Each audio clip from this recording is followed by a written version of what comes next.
Under the FTA, European exporters will save up to 4 billion euros a year in duties, and EU exports are expected to more than double over time.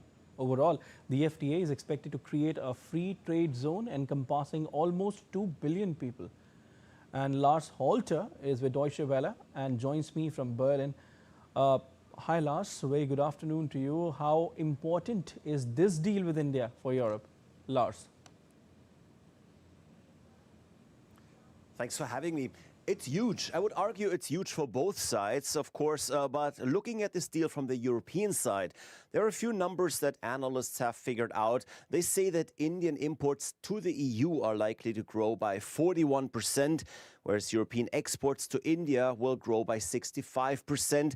That's after the deal wipes out around 96% of all tariffs that have so far hindered entirely free trade. And of course, some tariffs will remain in place, but for example, with regards to cars, they will drop from 110% to only 10%. And that means for German automakers that they can take India seriously as a market.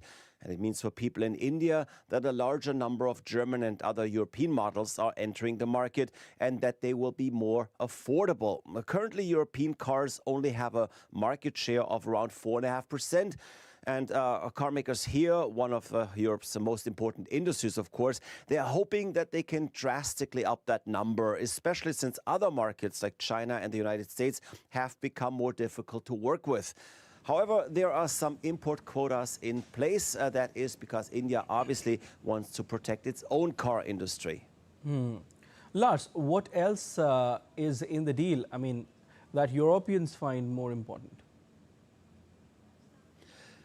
There's a broad variety of goods that no longer face any tariffs. Machines and machine parts, airplane parts, chemicals, materials, plastics, as well as pharmaceuticals. There's also lower tariffs on beer and wine, on olive oil. However, what's not part of the trade agreement is the agricultural sector in general. That's not entirely surprising. Farmers in Europe are already having a hard time with the EU-Mercosur deal, which in fact is still not in place pending another judicial review.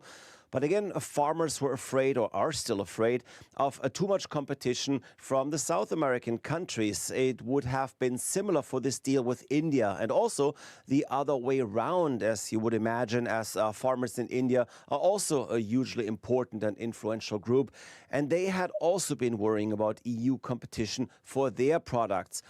So beef, chicken, dairy, sugar, and some other goods are not part of the trade deal.